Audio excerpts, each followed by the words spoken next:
आज का जो क्लास है बहुत ही महत्वपूर्ण है आपके एग्जाम के दृष्टिकोण से। पीछे में आप देखे होंगे कि हमने इसको पहले से ही लिख के रखा है, इसलिए कि ताकि आपको कम समय में और ज़्यादा से ज़्यादा क्वेश्चन बन जाए। देखिए क्या है कि आप जब अम्ल क्षार लवण चैप्टर पढ़ते हैं तो अम्ल क्षार लवण में बहुत ऐसा प्राकृतिक स्रोत और अम्ल मैंने पूछेगा किसमें कौन सा अम्ल पाया जाता है, तो वो कभी कभी आप कंफ्यूजन होते हैं। तो पहले आप इनको देख लीजिए, फिर बाद में हम आपको ट्रिक के माध्यम से सिखाएंगे।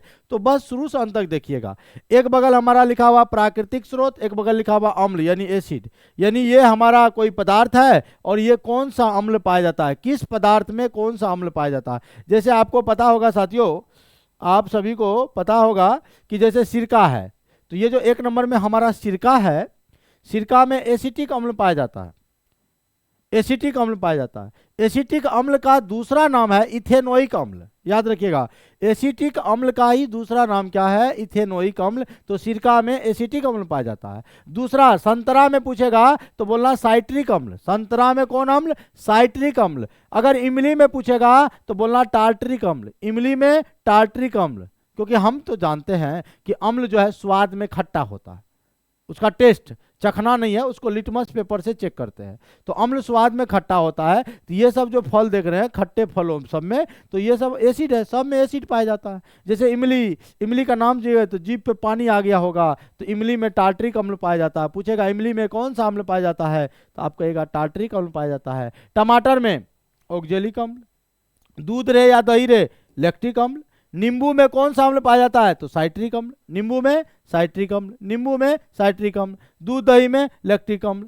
चींटी के डंक, या ऐसे पूछेगा लाल चींटी के डंक या मधुमक्खी के डंक या चींटी के डंक सिंपल रहेगा, तो कोई भी डंक रहेगा तो उसमें फॉर्मिक अम्ल पाया जाएगा। और ये फॉर्मिक एसिड का एक बार क्वेश्चन एक बच्चा छोड़ के आ गया था कि फॉर्मिक एसिड का ही दूसरा नाम है मेथेनोइक अम्ल। जैसे आप एसिटिक अम्ल का दूसरा नाम इथेनोइक अम्ल देखे, तो फॉर्मिक अम्ल का दूसरा नाम जो है मेथेनोइक अम्ल है। तो याद रखिएगा, लाल चींटी के डंक रहे या सिंपली डंक रहे तो उसमें आपका फॉर्मिक अम्ल पाया जाता है। ठीक है।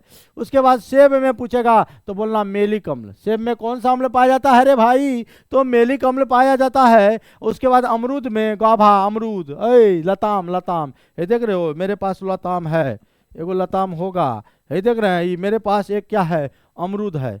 इस अमरूद में पूछेगा कौन सा अम्ल पाया जाता है, तो कहिएगा ऑक्जेलिक अम्ल। कौन अम्ल, ऑक्जेलिक अम्ल। मक्खन में, मक्खन आप खाते हैं, मक्खन में कौन सा अम्ल पाया जाता है, ब्यूटेरिक अम्ल। क्या बोलिएगा, ब्यूटेरिक अम्ल पाया जाता है। अनार में कौन सा, फोलिक अम्ल, अनार में फोलिक अम्ल, अनार में फोलिक अम्ल। चाय में टेनिक अम्ल, चाय में टेनिक अम्ल, चाय में टेनिक अम्ल। प्याज और आंवला में एस्कॉर्बिक अम्ल पाया जाता है। याद रखिएगा, प्याज और आंवला जब रहेगा तो कहेगा एस्कॉर्बिक अम्ल पाया जाता है। और मधुमक्खी के डंक लिखा हुआ है तो फॉर्मिक अम्ल या मेथेनोइक अम्ल पाया जाता है। तो मतलब भाई साहब, ये आपका प्राकृतिक स्रोत है और ये अम्ल है। ये क्या है, अम्ल है, यानी प्राकृतिक स्रोत में पाए जाने वाले अम्ल। तो हमने टोटल 15 लिखाया है और 15 में से बाहर नहीं रहेगा एग्जाम में, यानी 15 में से एक दो क्वेश्चन आपको 100% रहेगा। तो इसको आप तत्काल के लिए याद कर लीजिएगा, रट लीजिएगा, पूरा लिख लीजिएगा। और अगर आप स्क्रीनशॉट लेना चाहते हैं तो आप स्क्रीनशॉट ले लीजिए। मैं थोड़ा साइड हो गया हूँ, थोड़ा सा आप स्क्रीनशॉट ले लीजिए। ले लिए?